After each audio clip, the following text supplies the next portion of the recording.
할렐루야. 3일 저녁 예배에 기쁨으로 나오신 우리 임마누엘 교회 성도님들을 주님의 이름으로 환영하고 축복합니다. 특별히 찬양으로 예배의 문을 연 IMC 워십 찬양팀과 특별 찬송으로 주님께 영광 올려드리신 우리 제3교구 찬양대 가운데 주님의 은혜와 평강이 가득하시기를 소망합니다. 사랑하는 성도 여러분, 요즘 날씨가 참으로 덥습니다. 그렇죠? 네. 밖에 조금만 걸어 다녀도 땀이 많이 나는데 이 더운 날씨 속에서도 예배드리기 위해 교회로 모인 성도님들의 그 믿음은 정말 최고인 것 같습니다. 그래서 특별히 우리 성도님들이 시원하게 예배드릴 수 있도록 에어컨을 빵빵하게 틀어놨습니다. 제 같은 건 아니고요. 교회에서. 또한 우리 주님께서 예배를 사모하는 우리 성도님들의 마음 가운데 성령으로 역사하셔서 이 답답한 마음을 시원하게 하여 주시며 지친 우리의 심령을 은혜로 채워주시는 역사가 있기를 주님의 이름으로 축복합니다. 성도 여러분, 우리는 이번 한 주 동안 감사의 절기를 맞이하여 감사를 채우는 삶을 살자 결단하였습니다.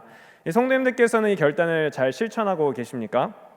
저 역시 결단을 실천하기 위해 제 삶의 감사의 제목들을 하나하나 정리해 보았는데 돌아보니 저 스스로가 얼마나 감사에 인색한 사람이었는지를 좀 깨닫게 되었습니다. 분명 당연한 은혜가 아니었음에도 그 은혜에 감사하지 못하였고 익숙함에 속아 불평하는 삶을 살아왔었습니다. 그러면서 학창 시절에 감사에 인색하였던 저의 모습이 떠올랐는데 저는 그 당시 어머니께서 매 끼니마다 밥을 해주시는 것이 얼마나 힘든 일인 줄 잘 몰랐습니다.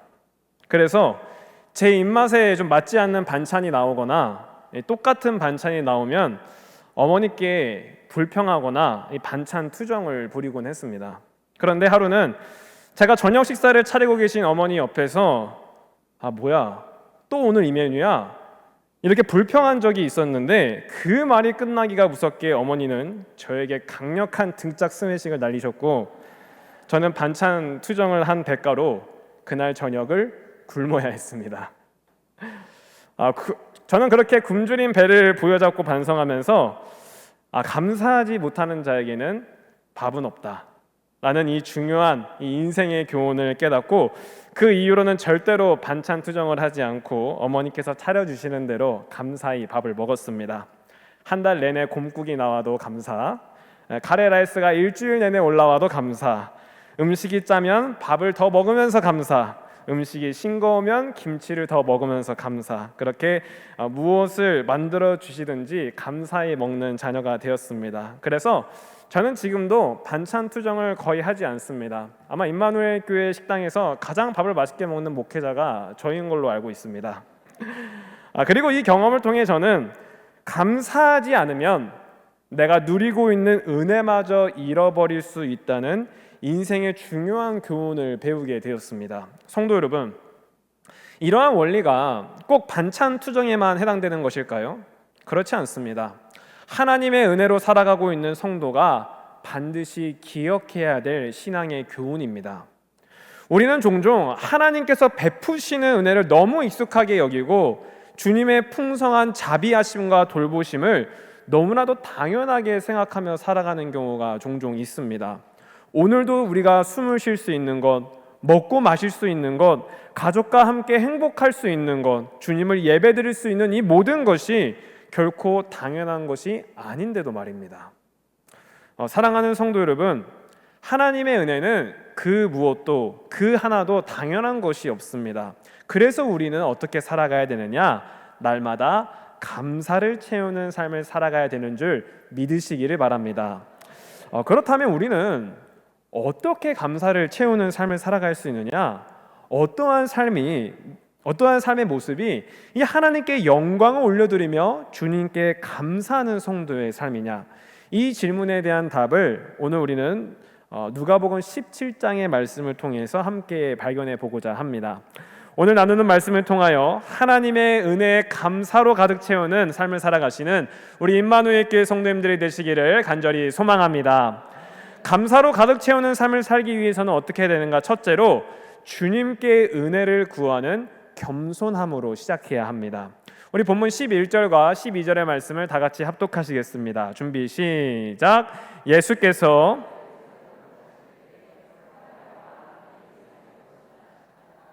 한 마을에 들어가시니 나병 환자 10명이 예수를 만나 멀리 서서 아멘.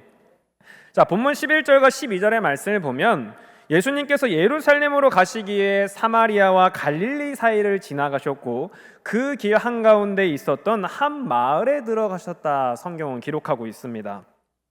이 마을이 정확하게 어떠한 마을인지는 우리가 알 수 없지만 한 가지 확실한 것은 예수님께서 이 마을에 들어가셨을 때 10명의 나병 환자가 예수님을 기다렸다는 것입니다. 여기에서 나병 환자로 번역된 헬라어 레프로스는 우리가 잘 알고 있는 문둥병뿐만 아니라 이 피부에 질병이 생긴 자라는 이 포괄적인 의미를 가지고 있는데 쉽게 말하면 이 피부병에 걸린 사람들이 예수님을 만났다라는 것이죠. 그리고 그 당시에 피부병에 걸린 사람은 율법에 따라 다른 사람들과 격리된 삶을 살아야 했습니다. 그 이유는 이 피부병이 부정하다 여겨졌기 때문입니다. 이 레위기 말씀을 보면 우리가 그것에 대한 근거를 발견할 수 있는데 우리 레위기 13장 45절에서 46절의 말씀도 우리 함께 합독하도록 하시겠습니다. 준비 시작. 나병 환자는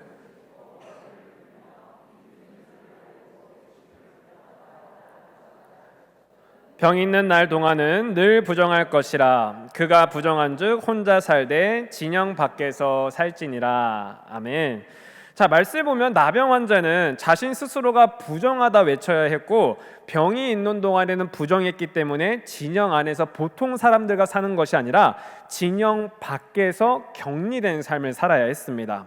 그래서 본문 12절의 말씀을 보면은 이 10명의 나병 환자는 예수님께 가까이 나온 것이 아니라 멀리 서 있었다라고 기록하고 있는데 이는 그들 스스로가 부정한 존재임을 알고 있었기 때문에 예수님께 차마 가까이 오지 못하고 멀리 서서 주님을 만나게 된 것이다 라고 우리가 이해를 해볼 수 있습니다. 정리하자면 피부병으로 인하여 부정한 상태에 있던 10명의 나병 환자가 지금 멀리서 예수님을 맞이하게 되었다는 사실입니다. 그렇다면 멀리서 예수님을 맞이하게 된 이 10명의 나병 환자는 예수님께 뭐라고 소리치고 있느냐? 이 본문 13절의 말씀을 보면 이렇게 기록이 되어 있습니다. 소리를 높여 이르되 예수 선생님이여 우리를 불쌍히 여기소서 하거늘. 아멘. 자, 말씀을 보면 그들은 예수님과 멀리 떨어져 있었기 때문에 소리를 높여서 크게 외칩니다. 예수 선생님이여 우리를 불쌍히 여겨 주시옵소서. 여기서 불쌍히 여기소서로 번역된 헬라어 엘레소는 인간의 비참한 현실 가운데 하나님의 자비가 부여되는 상황을 뜻합니다. 즉 이들은 예수님께 가까이 나오지는 못하였지만 예수님께서 은혜를 베풀어 주실 수 있는 주님이라는 것을 믿으며 비참한 자신들의 삶 가운데 은혜를 베풀어 달라고 겸손히 간구하고 있는 것임을 우리가 말씀을 통해 확인할 수 있습니다. 성도 여러분, 우리가 감사를 가득 채우는 삶을 살기 위해서는 오늘 말씀에 등장하는 나병 환자들과 같이 주님이 우리의 삶 가운데 은혜를 허락하여 주시는 분이라는 것을 믿으며 겸손히 주님께 은혜를 간구하는 것으로 시작해야 될 줄 믿습니다. 10명의 나병 환자들이 주님 앞에 겸손히 은혜를 간구하였던 것처럼 감사를 채우는 삶은 은혜를 구하는 마음에서 시작됩니다. 감사는 상황이 좋아져서 하는 것이 아닙니다. 감사는 은혜를 기대하는 마음에서 그 믿음에서 피어나는 열매입니다. 비록 지금 나의 삶이 어렵고 마음이 지치고 모든 것이 막혀 있는 것 같아 보여도 그 가운데서 우리가 주님을 향하여 주님, 나를 불쌍히 여겨 주시옵소서 이렇게 주님께 은혜를 겸손히 간구할 때 우리의 삶은 감사로 채우는 출발점이 된다라는 것입니다. 그러므로 사랑하는 성도 여러분, 우리는 주님의 은혜, 주님의 자비가 없이는 살아갈 수 없는 존재입니다. 그러므로 우리 성도님들께서는 겸손히 주님께 은혜를 먼저 간구하시는 성도님들이 되시기를 바랍니다. 우리 성도님들이 겸손히 주님께 은혜를 간구할 때 하나님께서 우리 성도님들의 삶 가운데 성령의 긍휼을 베푸사 아픔이 치유되는 은혜를, 묶인 데서 풀려나는 은혜를, 그리고 자유를 선포케 하는 은혜를 허락하여 주실 줄 믿습니다. 자, 감사로 채우는 삶을 살기 위해서는 어떻게 해야 되느냐? 둘째로 주님께 받은 은혜를 깨닫고 즉시 감사해야 합니다. 우리 본문 14절의 말씀을 다 같이 합독하시겠습니다. 준비 시작. 보시고 이르시되 가서 제사장들에게 너희 몸을 보이라 하셨더니 그들이 가다가 깨끗함을 받은지라. 아멘. 자, 멀리서 우리를 좀 불쌍히 여겨 주시옵소서라고 외쳤던 나병 환자를 본 예수님께서는 그들을 향하여 제사장들에게 가서 너희의 몸을 보여라 라고 이렇게 명령을 하십니다. 그렇다면 예수님께서는 그냥 치유만 해주시면 되지 왜 굳이 나병 환자들이 이 제사장에게 찾아가도록 이렇게 말씀을 하셨느냐? 그것은 이들이 제사장에게 검증을 받아야만이 이 진짜 치유된 것을 확증할 수가 있었기 때문입니다. 레위기 14장 2절의 말씀을 보면 이렇게 기록이 되어 있는데 나병 환자가 정결하게 되는 날의 규례는 이러하니 곧 그 사람을 제사장에게로 데려갈 것이요. 아멘.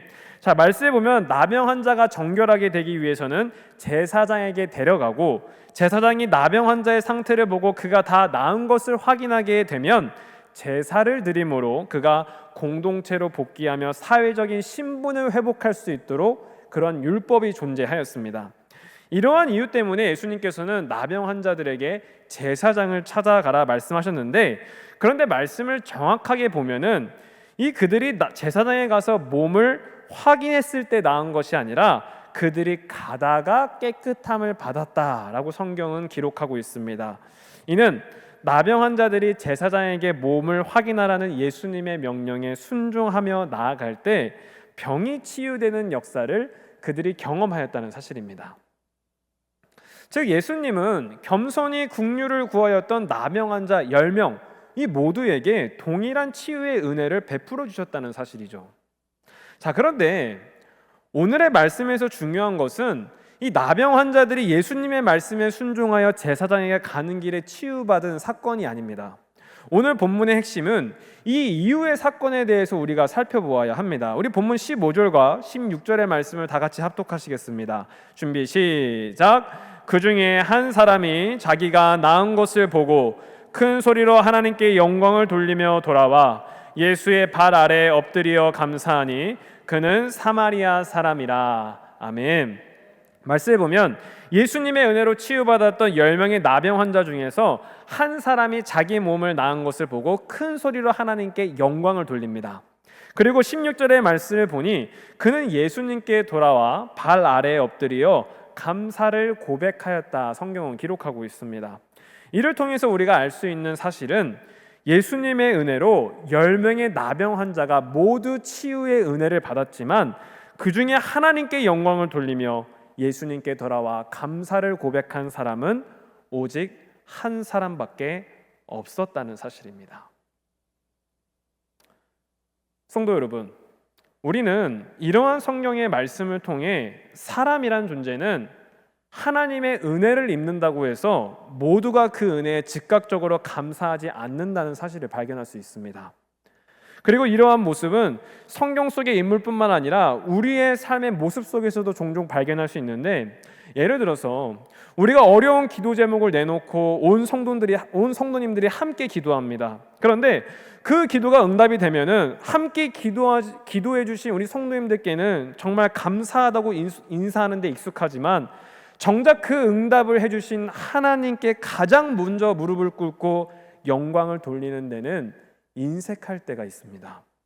이처럼 우리는 9명의 나병 환자처럼 하나님께 큰 은혜를 입고도 주님께 돌아와 감사하는 일을 놓쳐버리는 일이 있다라는 사실입니다. 그렇다면 성도 여러분, 감사를 가득 채우는 삶을 살기 위해서는 우리가 어떻게 해야 하겠습니까? 간절히 바라옵기는 주님께 은혜를 받으셨다면 그 은혜를 귀하게 여기며 그 즉시 하나님께 감사하며 영광을 돌리시는 우리 임마누엘 교회 성도님들이 되시기를 바랍니다. 성도 여러분, 은혜를 받는 것도 중요하지만 은혜를 받았으면 그 은혜에 대해서 영적으로 반응하는 것도 중요합니다. 감사는 나중에 해도 되는 것이 아니라 지금 해야 하는 일입니다. 그러므로 사랑하는 성도 여러분, 오늘도 주님께 받은 은혜가 있으시다면 그것을 그냥 흘려보내지 마시고 하나님께 영광을 돌리며 주님께 엎드려 감사를 고백하시는 우리 임마누엘 교회 모든 성도님들이 되시기를 간절히 소망합니다. 자, 감사로 채우는 삶을 살기 위해서는 어떻게 해야 되는가? 셋째로 감사의 자리로 돌아와 믿음의 완성을 이루어야 합니다. 이 본문 17절과 18절의 말씀을 제가 봉독하겠습니다. 예수께서 대답하여 이르시되 10사람이 다 깨끗함을 받지 아니하였느냐? 그 9은 어디 있느냐? 이 이방인 외에는 하나님께 영광을 돌리러 돌아온 자가 없느냐 하시고. 아멘. 자, 말씀을 보니까 예수님은 감사를 고백하는 이 사마리아 이 사람을 향하여 10사람이 다 깨끗함을 받았는데 나머지 9명은 어디 갔니? 라고 이렇게 물으십니다. 이는 10사람이 다 은혜를 입었음에도 하나님께 영광을 돌리는 사람이 단 한 명밖에 없다는 이 사실에 대해서 예수님께서 안타까워하고 계신 것이죠. 저는 이 말씀을 묵상하면서 예수님이 얼마나 서운하셨을까 그런 생각이 좀 들었습니다. 우리 성도님들도 그런 경우 있지 않으십니까? 물론 우리가 대가를 바라고 선행을 베푸는 것은 아니지만 누군가를 위해서 내 물질과 내 시간을 들여서 선행을 베풀었는데 그것에 대해서 감사하다는 인사 한마디 안 하면 우리의 마음이 어떻습니까? 조금 섭섭합니다. 저만 그런 것 같습니다.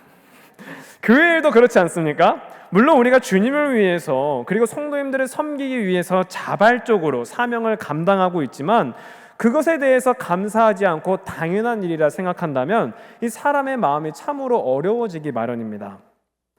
저도 최근에 이제 오늘 말씀에 예수님의 마음을 좀 이해하게 되는 일을 이제 겪었는데 요즘은 제가 보통 쉬는 날이나 이제 퇴근하고 나서는 제 사랑하는 딸 아윤이를 이제 돌보는 데 힘쓰고 있습니다.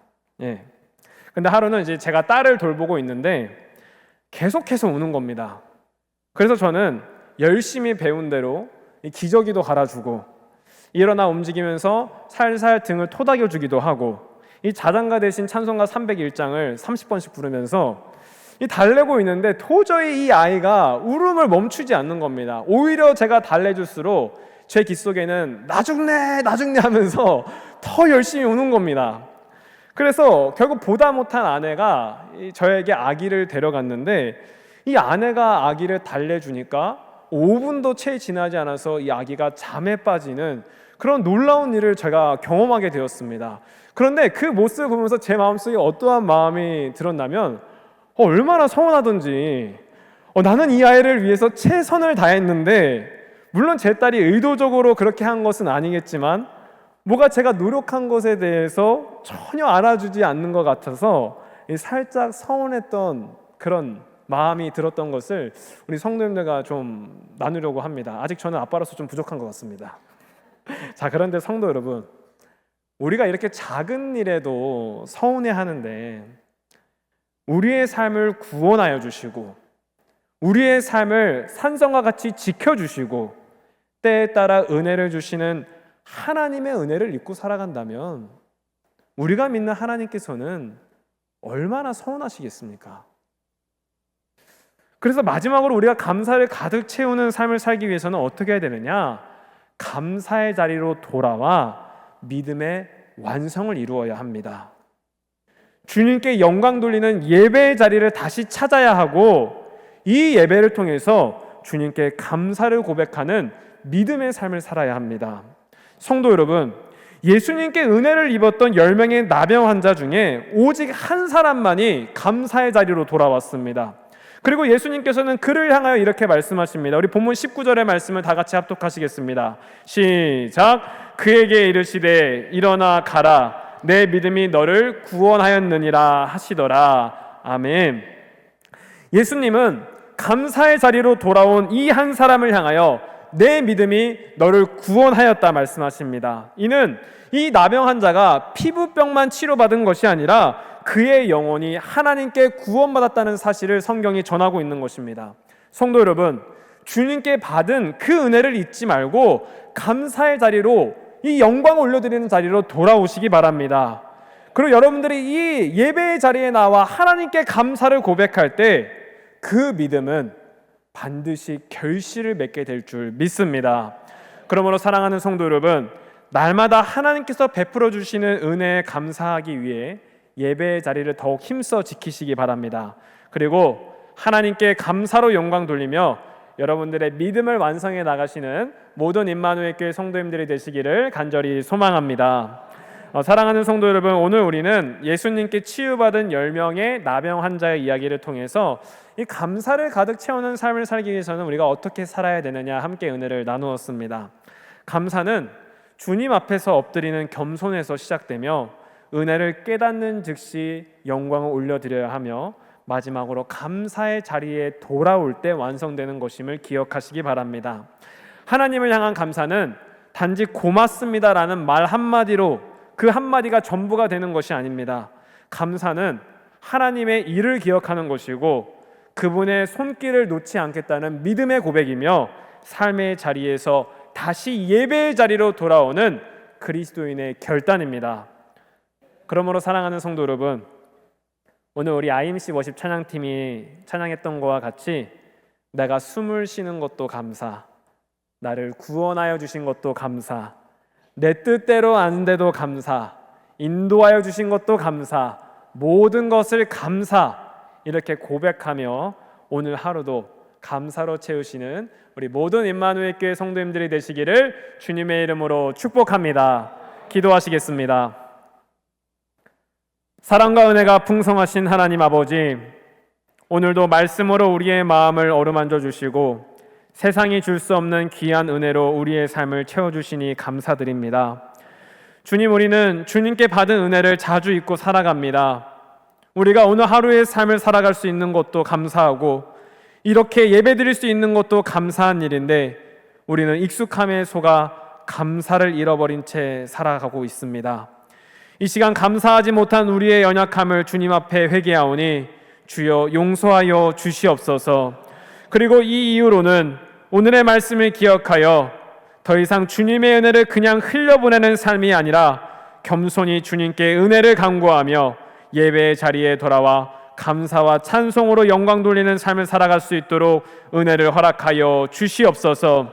특별히 주님의 은혜를 잊지 않고 감사를 고백하며 살아가는 우리 성도님들의 삶과 가정 가운데 주님의 크신 위로와 평강이 넘치게 하여 주시옵소서. 이제는 우리를 위하여 물과 피를 다 쏟으신 예수 그리스도의 은혜와 우리를 위하여 하나밖에 없는 아들을 내어주신 하나님 아버지의 극진하신 사랑하심과 성령님의 교통하심이 감사의 절기를 맞이하여 감사를 채우는 삶을 살아가기로 결단하는 임마누엘 교회 모든 성도님들의 삶과 가정과 일터 가운데 이제로부터 영원토록 함께 없으기를 간절히 축원하옵나이다. 아멘.